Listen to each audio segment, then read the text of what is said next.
Hi, I'm Marjorie. My father-in-law's 75th birthday was supposed to be a celebration of family. I planned every detail, from the wine pairings to the music. But when I arrived, there was no seat for me, no chair, no name, just silence. They called it a mistake. But how do you accidentally remove someone from every photo, every email, every memory?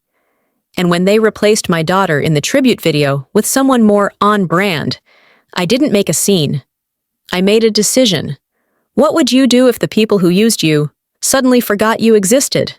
The snow hadn't started yet, but the air had that scent, sharp, clean, and filled with warning. Aspen was quiet that December morning, the kind of silence you only get just before a storm. I was standing at the kitchen counter, barefoot, hands wrapped around a chipped mug Ilara made in second grade, when my phone buzzed beside the bowl of peeled clementines. It was the Caldwell family group chat, named Forever Caldwell, though I'd long stopped believing the name meant me. Thumbnails popped up one after another, images of floral arrangements, pictures of tux fittings, screenshots of hotel bookings, and finally, an elegant digital invitation with soft gold lettering and a watercolor of the Rocky Mountains. Vernon Caldwell's 75th birthday celebration. December 17th, 6:30 p.m. Formal attire, family only. My name wasn't there. Not even a mention. Not on the to line. Not in the RSVP instructions. Not in the "we can't wait to celebrate with you" message that Callista, my sister-in-law, had obviously written. Everyone else had a custom line. "Can't wait to see your speech, Thomas." Or, "Looking forward to your toast, Lois." But for me, nothing. I blinked, then looked again, scrolling slowly. Maybe it was a mistake. Maybe mine had been sent separately. But as the minutes passed, the chat filled with replies. "Excited! I'll bring the whiskey Vernon loves. Callista, this is gorgeous! You nailed it, again." I didn't reply. I didn't know how to.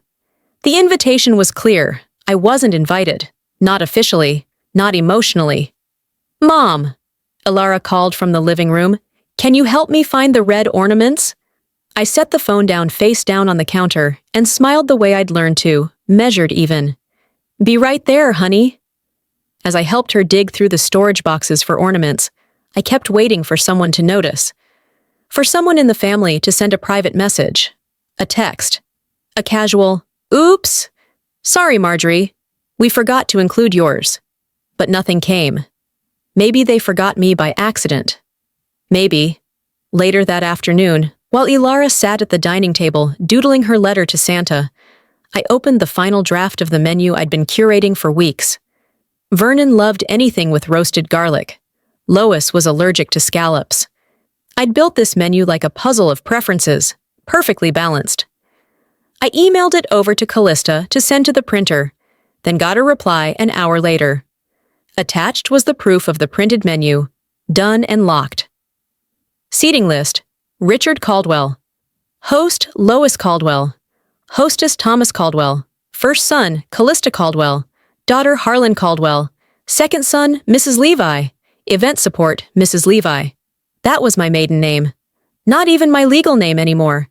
They hadn't just left me off the invitation. They'd stripped my title, my role, my connection. I emailed back instantly. "Hi, small correction. It should say Marjorie Caldwell. I'm not using Levi anymore." 10 minutes later, the printer replied, "Apologies, we've already gone to production. Edits can't be made at this stage." I didn't reply. There was nothing left to say. Ilara looked up from her drawing and squinted at the menu on my screen. "Why don't they use your real name, Mom?" "I don't know," I answered honestly, brushing a strand of her hair behind her ear. It hadn't always been this way. 3 years ago, Thanksgiving at the Caldwell home had felt like a turning point. Vernon stood at the head of the table, his voice booming as he raised a glass. "I just want to thank Marjorie," he said, looking right at me. "You're the glue holding us all together. We'd be lost without you."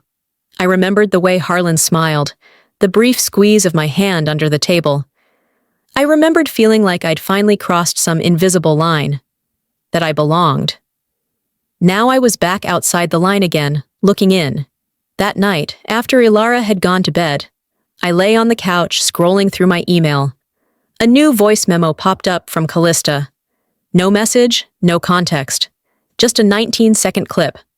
I pressed play. Callista's voice, laughing, then a hushed whisper. I made sure she doesn't have a seat this time.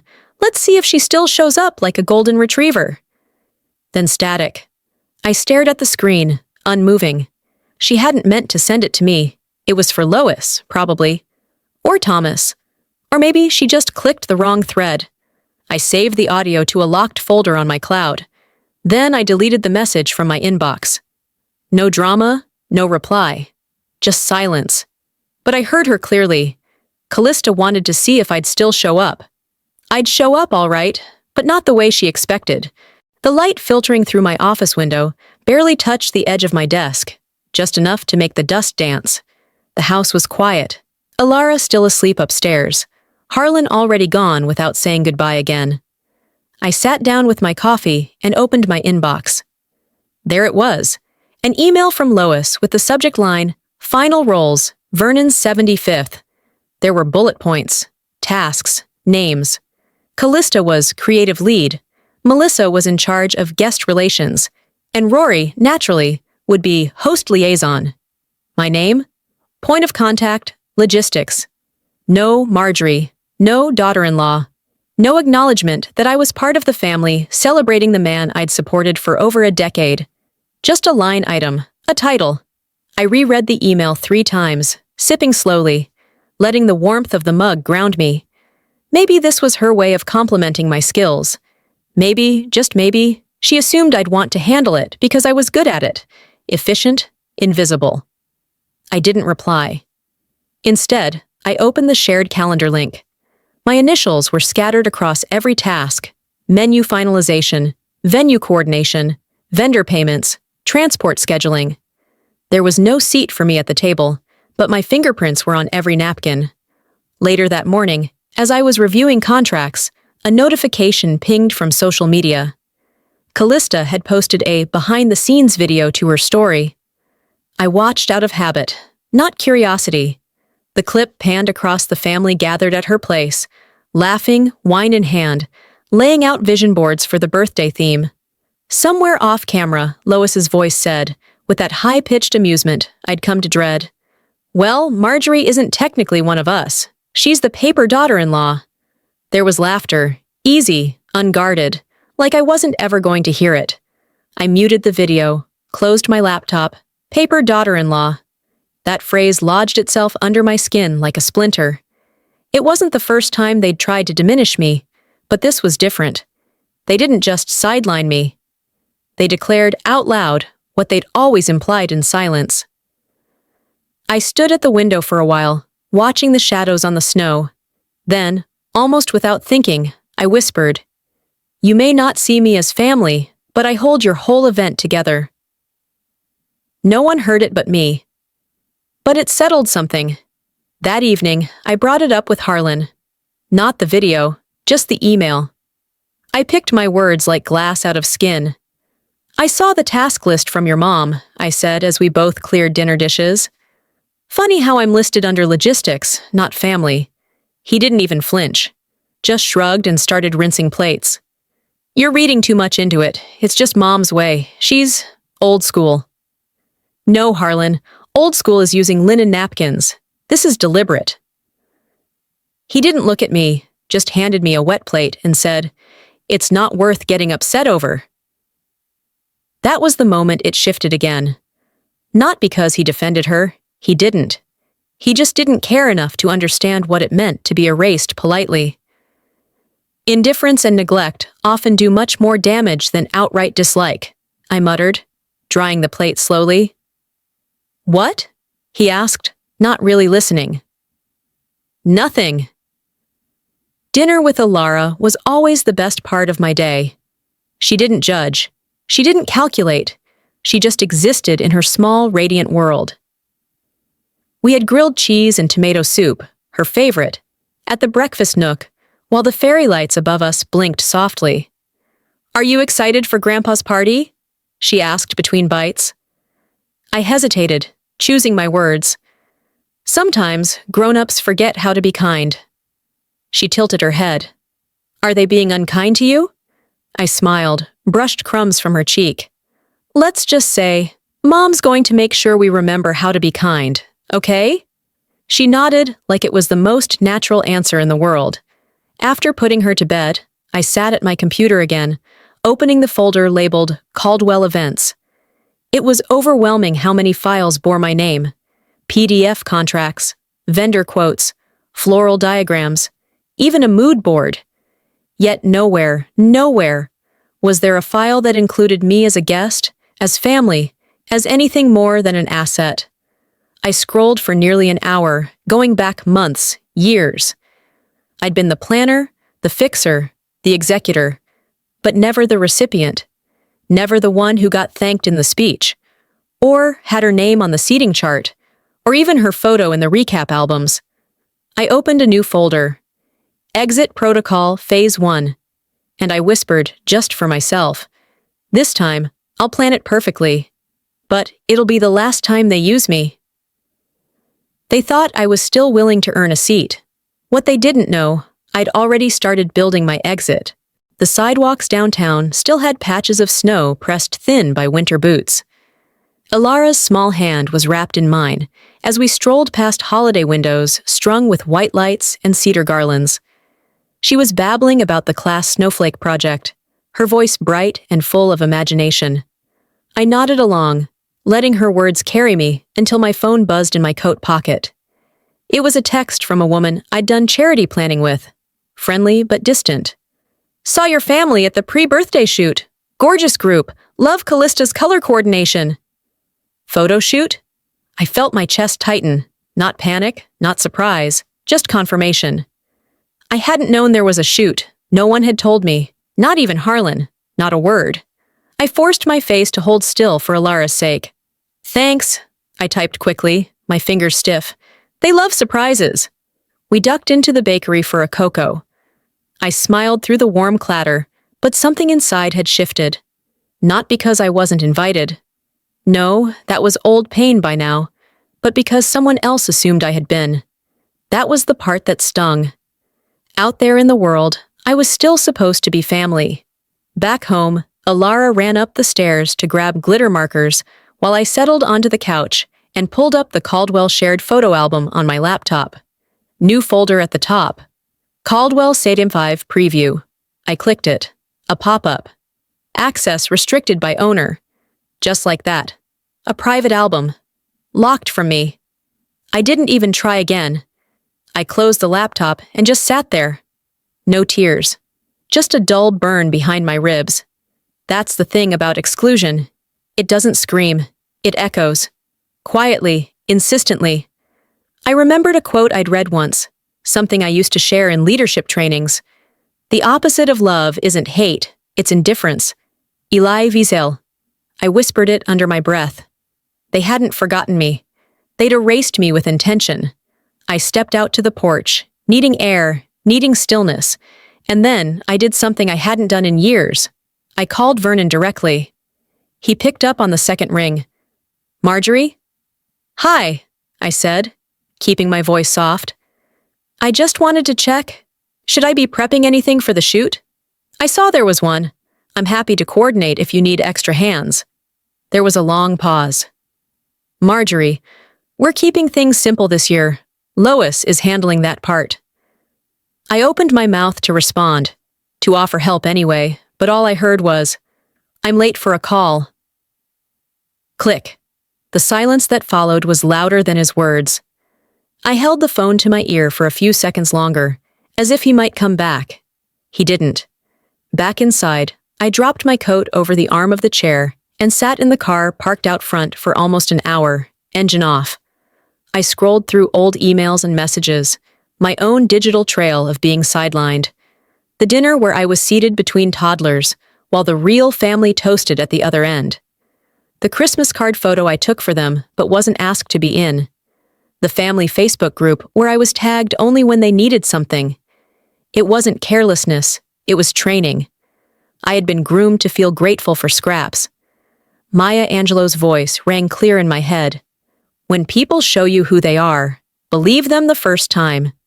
And then, as if on cue, Ilara's voice called from the porch. Mom, I need help with the glue stick. That night, after dinner, she brought me a drawing she had made for school. Our family, it said at the top in thick crayon. Stick figures stood in front of a house, Vernon and Lois in the middle, Callista, Thomas, Rory, Harlan off to one side. And me?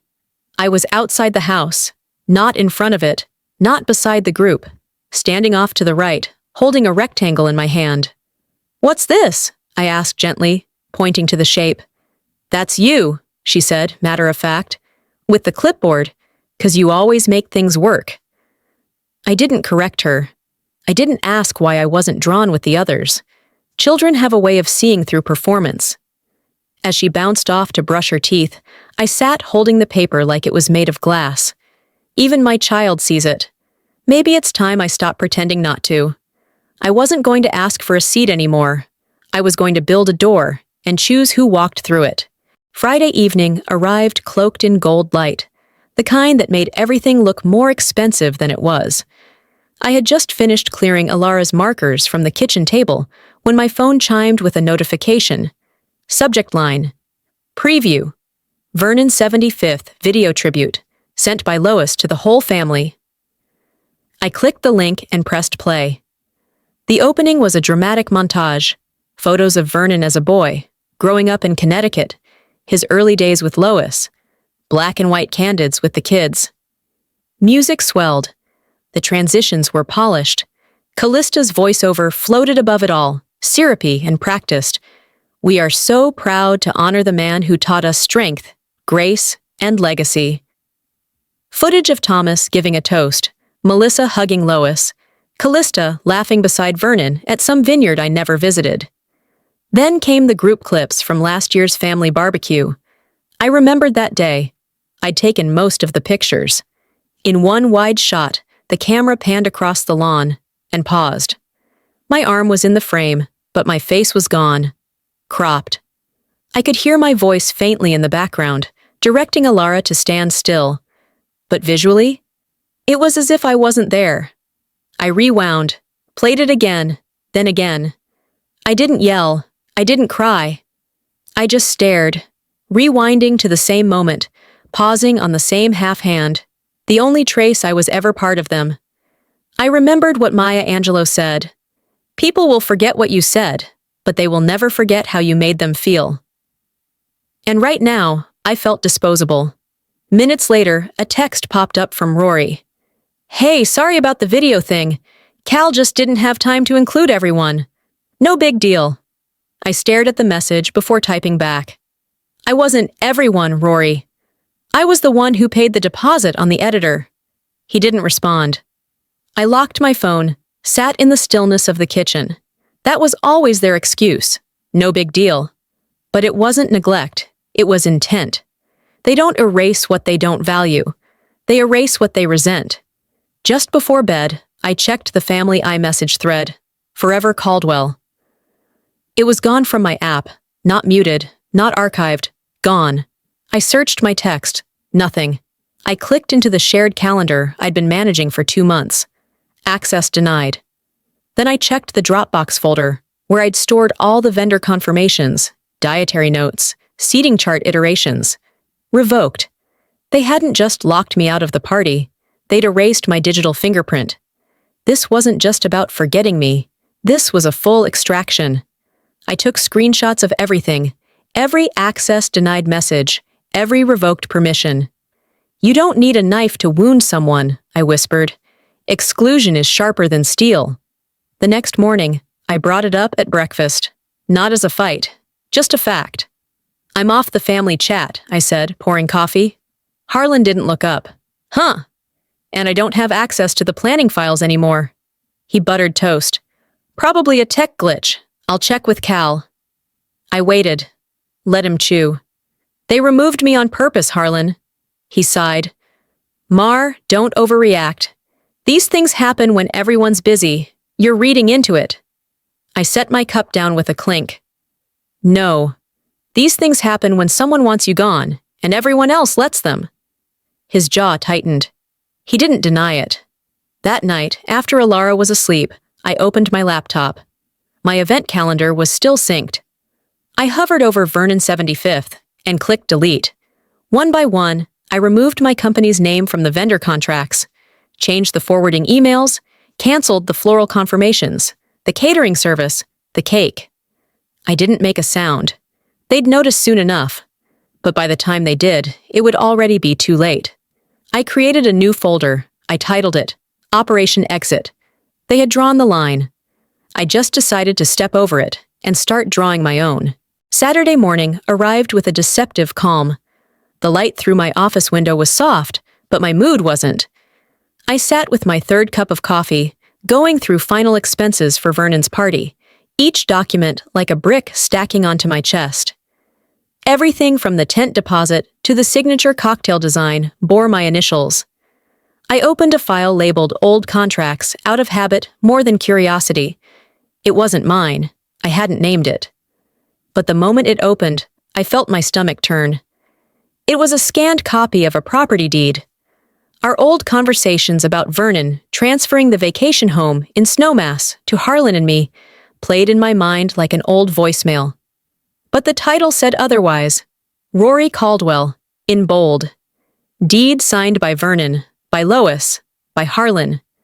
My name was nowhere. No consultation, no signature, no explanation. They never took it from me, I muttered aloud. They just gave it to someone else and hoped I wouldn't notice.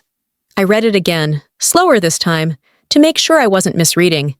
But it was all there in legal ink. The same vacation home Vernon had said would stay in the hands of the son who married a woman who holds the fort. The fort, apparently, now belonged to the other son. I didn't slam anything. I didn't throw my coffee. I just stared, still, calculating. A few hours later, Harlan and I sat across from each other, mid-brunch. Toast, eggs, and another silence heavy enough to cut. I didn't wait long. When were you planning to tell me you signed away our future? He didn't even blink. It's family property. Rory needed it for his business loan. You still live here, don't you? He said it like that settled it. As if I should be grateful to still reside within the walls I decorated and paid for and protected. I stared at him. It was promised to us. Promised, but not written, he replied, sipping orange juice. We're all family, Mar. It's still in the family. Not in mine, I said. He didn't respond, didn't defend, didn't explain, just went back to scrolling through his phone. Later that evening, I was sitting in the living room when my phone buzzed with a social media tag. I tapped it open and saw Callista's newest Instagram story. A boomerang of her clinking champagne glasses with Melissa and 2 cousins. The caption, "Some people just don't know their place." There was a muffled laugh, hers. And then her voice saying, "Marjorie's good at making things pretty. That's about it." I watched it once, downloaded it, and took screenshots of the likes. I recognized Lois, and Vernon, and yes, even Harlan. They don't humiliate you loudly because they're proud, I whispered to myself. They do it quietly because they think you won't fight back. I didn't comment. I didn't reply, but something inside me stopped softening. The next day, I sent a group text to the family thread. No emotion, just clarity. Just confirming my current roles for the birthday, event planner, contact for all vendor contracts, and family member? No response, not for hours. Then finally, Melissa replied with a single laughing emoji. That was it. No defense, no correction. No one saying, "Of course you're family." Just silence and a digital smirk. They don't respond, I thought, because they don't know what I know, or how far I'm willing to go. That night, I opened my laptop. I clicked into the folder titled Caldwell Event Master Plan, and I created a new one, Exit Protocol, Phase 1. I said it aloud to the empty room, as if reading a verdict. Kindness isn't weakness, silence isn't submission, But I guess they forgot. They saw a planner. They forgot I was the architect. Saturday started with the hum of excitement. Ilara had been practicing all week, her little voice floating through the house every time she rehearsed the opening lines of "You are the sunshine of my life." It had been her idea to sing it for Vernon. "It's his favorite," she'd said, and she wasn't wrong. I made pancakes, humming along as she warmed up in the living room, holding the hairbrush like a microphone. Her dress was laid out on the couch, satin and soft yellow, simple but lovely. Something I picked out with care. She was proud, and I was proud of her. The text came in just as I flipped the last pancake. Callista. "Hey, change of plans. We're giving that spot to Emmy. More photogenic and consistent." That was it. No greeting, no apology, no explanation beyond that line, as if my daughter's joy was a placeholder they could replace without pause. I stared at the screen for a long moment, then glanced toward the living room. Ilara was twirling, barefoot, singing the song with such lightness I nearly dropped the plate. I waited until she paused for water before telling her. "Sweetheart," I said gently, kneeling beside her, "there's been a small change in the program. Emmy will be singing instead." Her face fell, like a balloon losing air in silence. "Was I not good enough?" she asked, her voice almost too soft to hear. I touched her cheek, tucking a curl behind her ear. "You were perfect. They just decided something else." But what I thought was, they didn't just cut me out. They came for my daughter's joy, too. The rest of the morning passed in a haze. Ilara stayed quiet, retreating into her sketchbook. I let her be. There are some things even a mother's comfort can't undo in the moment. By evening, the house was quiet again. I found her sitting on the staircase still wearing the dress, wrinkled now and half-buttoned. She looked up at me with those wide, searching eyes. "Grandma said I looked off theme," she said flatly, "that I should wear something more like Emmy's." I didn't speak right away. I couldn't. That dress, chosen with love, made to feel special, had become a mirror. Not just of how they saw her, but how they'd always seen me. Never quite right, never quite one of them. I'd swallowed every insult for years, smiled through the slights, the omissions, the polite rewrites of my role in every story they told. But Ilara? She didn't know how to shrink yet, and I'd be damned if I let them teach her. Later that night, after she was asleep, I logged into the event dashboard. My fingers moved with a calm they hadn't felt in weeks. I removed Callista's media team from the vendor list. I rerouted the email confirmations to my personal account. I didn't leave a note. I didn't ask for permission. A mother's love doesn't burn. It freezes. It waits. And then it moves.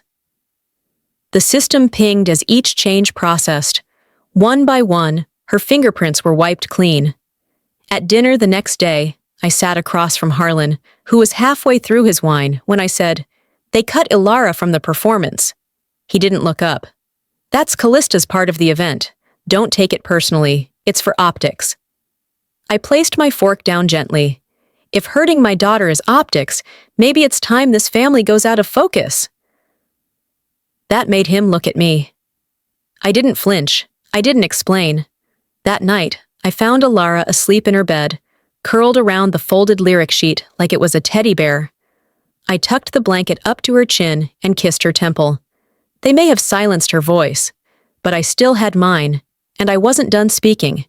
They came for her sparkle. I was going to show them what happens when you dim a woman who built the stage. It was just before dusk, the kind of aspen evening where the sky glowed peach at the edges, and the cold didn't quite bite. Yet, I was in the venue's private coordination room, finalizing the seating chart before sending it to the floor staff.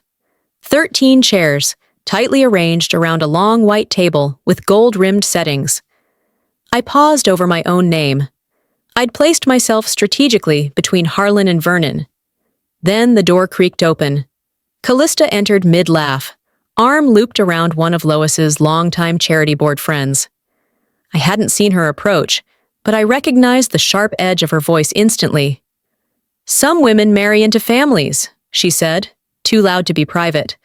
"Others just orbit around them forever." They laughed. not loud. Polite, like a whispered agreement. I smiled from behind the seating chart, didn't lift my head, didn't flinch, but I noted the orbit, her sun, my moon, and tucked it where I kept the receipts. No one calls you a satellite if they believe you're a star. Later that evening, I arrived at the dinner walkthrough in a sleek black suit. Simple, elegant, intentional. I'd worn this outfit to 2 national galas and once to a university board meeting, but to the wrong eyes, black was black. As I stepped inside the ballroom, a young staff member, maybe 22 and nervous, approached with a tray. "Kitchen's this way, ma'am. The uniform's already in the back." He smiled, clueless, assuming. I didn't correct him, just looked him in the eyes and said, "Not tonight." Then I reached into my bag and slipped him a 5. "But thank you for being honest." He blinked, confused, then walked off. I stood still in the middle of that ballroom. Crystal chandeliers shimmered above me. The scent of lemon polish and candle wax hovered faintly. And yet, I felt invisible. Because I'd been made so useful, I'd vanished. I stepped into the hallway and pulled out my phone. Not to scroll, to record. Photos, notes, voicemails. "When you're not seen," I whispered, "you have to leave a record that proves you existed." I began forwarding every contract with my signature to my personal account.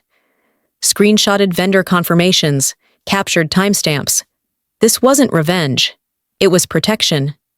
Documentation for a story no one else seemed willing to tell, but that I was preparing to write, line by line. An hour later, the photographer called for a family photo. Everyone gathered. Lois, beaming, gesturing like a cruise director. "Come on, let's line up. Girls on this side, boys over there." As I stepped toward the group, she tilted her head and said, "Why don't you stand just to the side, Marjorie, in case we don't use all the shots?" No one blinked. Not Harlan, not even Alara, who was across the room with Emmy, adjusting a ribbon. I walked to my place, posed perfectly. Then, just before the shutter clicked, I stepped out of frame. No one said anything, and I didn't offer an excuse. I was done asking to be visible. That night, back in my home office, I opened the main vendor contract for the venue. Page 6, cancellation policy. Under my name, my business. I edited the clause, removed my company as financial guarantor, uploaded the new version with a timestamp, and forwarded it to the hotel under a neutral admin account. "Let them build their empire on hollow ground," I said aloud. "I'm already planting elsewhere." I closed the document, powered down the screen, and leaned back. The next time they looked for me, it wouldn't be in their shadow. The rooftop at the Little Nell shimmered under string lights, the sky behind it turning from lavender to indigo. Snow hadn't fallen yet, but the crisp air already felt like December's warning. I arrived early, as planned, not because I wanted to, but because I needed to. There was something about walking into a room before it's filled with people that lets you read the truth of it. The tables were perfect, white linen stretched like skin, each napkin tucked at a perfect angle. Candles flickered, cutlery gleamed. I had curated every inch. I traced my hand along the place cards, one by one, like checking attendance in a classroom. Vernon, Lois, Rory, Callista, Melissa, Harlan, even Emmy with a flourish under her name. But no Marjorie, not a single card. I checked the secondary tables, the side seats, the extras. I circled twice. My name wasn't misplaced, it was omitted. I was still standing there, in disbelief, when Lois appeared beside me. Her perfume always gave her away before her footsteps did. She gave me a small smile, tight and pleasant. "There was a bit of a last-minute rearrangement," she said, adjusting her pearl earring. "Hope you don't mind standing to deliver your toast." Toast, the one no one asked me to give. "No problem," I said, voice steady. "I'll step aside when the moment comes." I turned and walked straight out of the reception area, down the stairs, and into the hotel lounge. I didn't need to cause a scene. The scene was already playing out without me. Once I sat at the corner of the bar, I opened my phone, not to scroll or escape, but to act. This wasn't about revenge. This was about authorship. This was about ending the version of the story they had been writing with my name crossed out. I opened the control sheet and triggered the scheduled cancellations I'd queued over the last week. Venue deposit reversals. Vendor withdrawals. Catering halt. Legal notifications drafted, ready to send. And I hit send. Back upstairs, the party was in full motion. Glasses clinking, soft jazz floating through the air. Until, one by one, things began to unravel. Waitstaff received calls, eyebrows furrowed. One tray of wine was returned to the bar. The appetizer station paused mid-service. Vernon was pulled aside by the hotel manager. I could see him from the lounge window, gesturing, growing red, eyes darting. Lois's smile faltered, then froze. Callista stormed toward the kitchen, heels loud against stone. I couldn't hear her, but I saw the shape of her mouth when the staff told her, "There's a billing error. You'll need to speak to the planner." They never expected a storm in heels and silence. I watched from behind the glass, unblinking, invisible by design. My phone buzzed. Harlan. "Marjorie, what did you do? They're panicking. You're embarrassing my mother," I replied. "I'm not embarrassing anyone. I'm reminding them who signed the contracts." No more than 10 words, but it shifted the ground. He didn't reply. I took one last sip of my drink, then opened my email, attached the full set of financial records, contract logs, and communication trails to my lawyer. Subject: Contingency confirmation, Caldwell event body. They erased my name from their table. I just erased their party from existence. I clicked send. What they thought was the finale was just the intermission. The reckoning hadn't even begun. Sunday morning started the way most mornings did, with coffee, silence, and habit. I poured the mug slowly, not because I needed the caffeine, but because I needed the ritual. The phone buzzed on the counter before I could take the first sip. A headline from a local news app flashed on screen. Elite Family's Gala ends in chaos. Source: Citi's internal collapse. I stared at it, then tapped. The article wasn't long, but it was enough. It didn't name names. It didn't have to. Aspen's social circles are small, and gossip moves faster than snowfall. The phrasing was polite but brutal. Unconfirmed reports suggest a last-minute withdrawal of planning support, and vendor agreements led to a breakdown of the evening's timeline.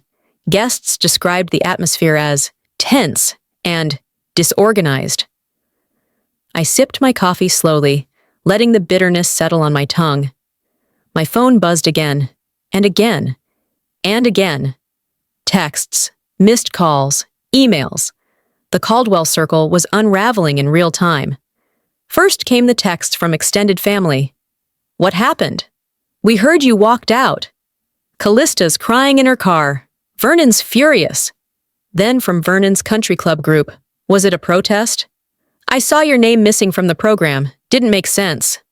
And finally, Lois's board friends chimed in with polite panic. "Hope everything's all right. We're just confused. Everyone thought you were behind the event?" I didn't respond to any of them. I didn't need to. They were already answering themselves. I thought of a quote I'd taped to the inside of my cabinet door years ago. "When truth is on your side, let the noise do its work." By noon, Vernon posted a family photo from the night before. A carefully lit shot taken before everything fell apart. Lois, Callista, the others arranged in symmetrical ease, but I wasn't in it. Neither was Alara. The caption read, "Grateful for the ones who truly matter." I watched the likes climb, the comments flow in, dozens of "beautiful family" and "Callista looks radiant." Then one comment stopped the scroll. "Wasn't your daughter-in-law the one who organized this?" It got 6 likes in the first minute, then 10, then 20, and more came. I didn't reply. I didn't need to. I saved the thread. That one line would echo louder than any paragraph I could write. The front door slammed not long after. "Harlan, He looked like he hadn't slept. Jacket wrinkled, tie loose, phone in his hand. "You don't know what you've done," he said, barely closing the door behind him. I stayed where I was, arms crossed. "No, Harlan, I know exactly what I've done. This is going to cost the whole family," he snapped. "Dad's furious. Mom's board is reconsidering her chair position. Callista's being crucified on Instagram. What did you expect?" I walked past him toward the kitchen. I expected that one day someone would notice what I built and how quickly they tore it down. "You could have just talked to us." "No," I said firmly, turning back. "What I could have done was keep building for people who thought their name was enough. Maybe now you'll all understand. Value isn't inherited. It's demonstrated." He opened his mouth, but I'd already turned. I didn't slam the door. I didn't shout. I let my quiet speak louder. Later that evening, I opened my email. Among the usual contracts and auto promos was one subject line that stood still. "We'd love your side of the story. Exclusive." A regional magazine editor. She had attended the event. She'd heard whispers. Inside the body of the message, "I'm reaching out to understand what really happened. The version we're hearing doesn't make sense without you." I stared at the screen. For a moment, I felt that familiar temptation. To explain, to defend. But I didn't reply. Not yet. They erased me from the post. The world asked why. That's all I ever wanted. For them to ask why. They posted a photo without me. Now they'll live in a world where my silence is the loudest part of the picture. The sun filtered through the pines in slow silver rays that Monday morning. Aspen had a way of looking more expensive after a storm, even if the storm wasn't weather. I sat at the kitchen table, the same one where so many polite betrayals had passed across over buttered toast, and stared at the mug in my hands. It had gone cold. I hadn't even sipped it yet. The phone rang once. Then again. On the third ring, I picked up. "Marjorie!" His voice was unmistakable. "Vernon. Not Harlan. Not Lois. Vernon." I stayed silent. "We underestimated you," he said flatly, like reading from a script someone else forced into his hand. "No," I said, calm as I'd ever been. "You measured me, and you thought I'd never act." He exhaled. It wasn't a sigh of relief. It was resignation. An old man realizing the house he built had termites, and that he'd been feeding them. I didn't gloat. I didn't ask him what he wanted. Some apologies don't land as victories. They're simply admissions that collapse has finally caught up. After we hung up, I went to the front door just as the courier pulled up. He handed me a small box, neatly wrapped in deep green with a white ribbon. Inside was the birthday gift I'd commissioned for Vernon, a rare first edition of a novel he once mentioned in passing, years ago, during one of those long dinners where no one listened to me, but I still listened to them. I'd had it monogrammed. I'd written a card, a short, dignified note, signed in my best penmanship. The card was missing. The gift had been placed anonymously on the communal gift table, without a name. No one would know it was from me. Maybe that was the point. You can erase my name, but you can't erase the intent. I left the box on the entry table and walked out into the morning. I passed the Little Nell on my walk, the terrace still strung with leftover lights. The scent of spent candles still clung to the air like memory. That place, that table, that chair, the oops from Harlan, the sidelong glance from Lois, the look on Alara's face. It replayed in my head like a slideshow on loop. But now, instead of shame, there was stillness. They thought the silence that followed me was defeat. It was space. So I could move. When I returned home, an email from my lawyer was waiting. All contracts were now officially severed. All deposits returned to my company. Every trace of my involvement wiped clean, but on my terms. I exhaled deeply for the first time in days, maybe weeks. This wasn't about burning bridges. This was about reclaiming my name, on paper, in presence, in purpose. Later that afternoon, I made myself a fresh cup of coffee and opened my laptop. There was a message I'd been meaning to send for weeks. It had been drafted, redrafted, and saved a dozen times in my head. I opened a blank email. To denverwomenleadufoundation.org. Subject, proposal, venue, plus event planning inquiry, body. Dear team, I'd love to support your mission through event coordination and partnership. I'm passionate about building events that empower, and not just decorate. Let's talk soon. Best, Marjorie Caldwell owner. Reframe events. I hit send without blinking. My reputation wasn't ruined. It was reborn, this time, without needing a seat at their table. The woman they tried to erase just made room for herself, in a world far beyond theirs. The subject line read, Rebuilding Brunch Invitation, Vernon's Closest Circle. Sent by Lois's assistant.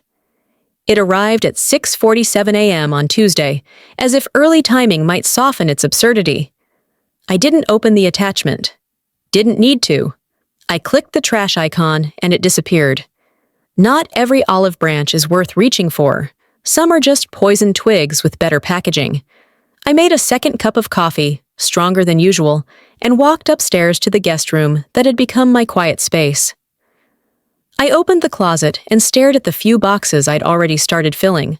Documents for Alara's school transfer, backups of my design software, personal notebooks I hadn't touched in years. There was no sadness in the motion, just purpose. For the first time in months, maybe years, I wasn't packing to leave anything behind. I was packing to step forward. I left the things that had never truly belonged to me. A porcelain vase from Lois, half of our wedding china, a framed photo of Vernon holding a glass of wine while everyone else was out of focus, including me. I didn't want reminders of how hard I tried to belong. I wanted space for what I was about to become. The best revenge is not in destruction, I murmured aloud, sliding a binder of venue templates into a tote. It's in building something better. That afternoon, I heard the knock before I saw him. Harlan. He looked tired, softer around the edges. No suit, no defense.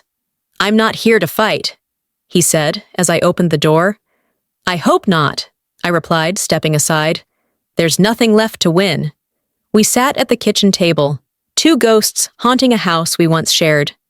You were the strongest part of this family, he said after a long pause, and you let them try to break me anyway.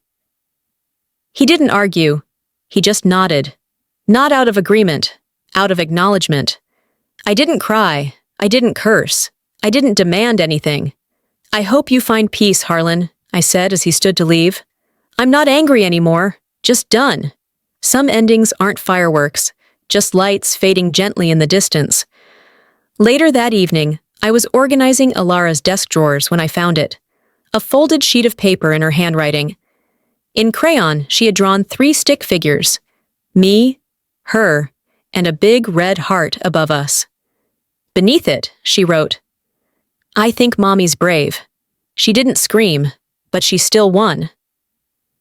I sat down, the paper resting in my lap like a weight and a reward. That was it. That was the validation I never got from Vernon or Lois or anyone else in that family, but from the person who mattered most. It was enough. I smiled. Children watch everything. What we let happen to us.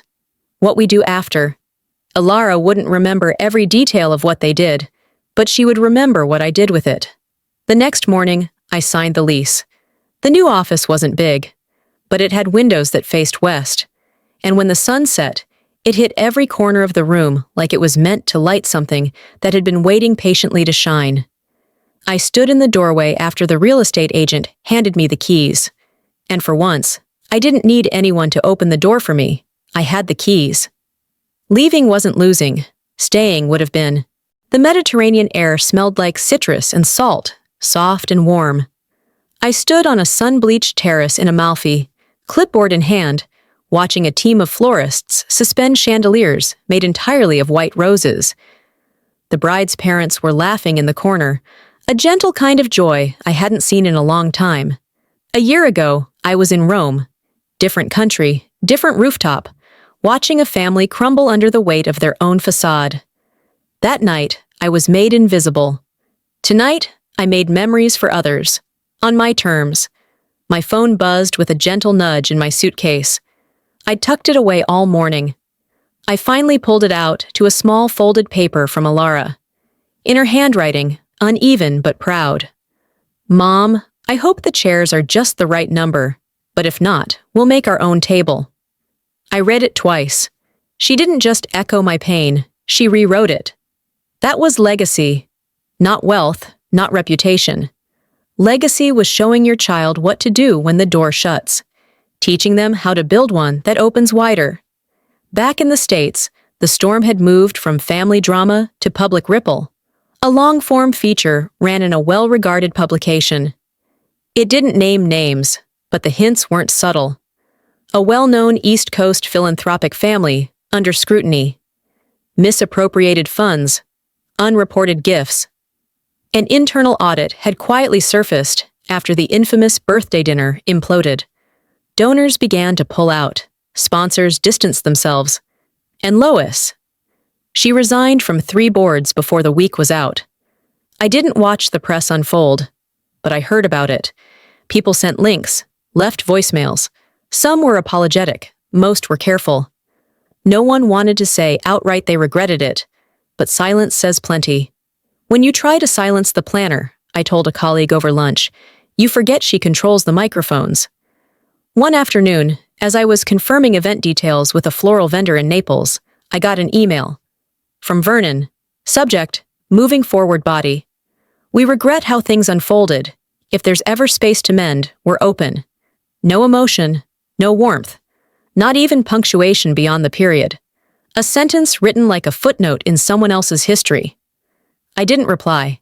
Some bridges aren't meant to be walked again, not out of bitterness, but because they've already served their purpose, to carry you far enough away.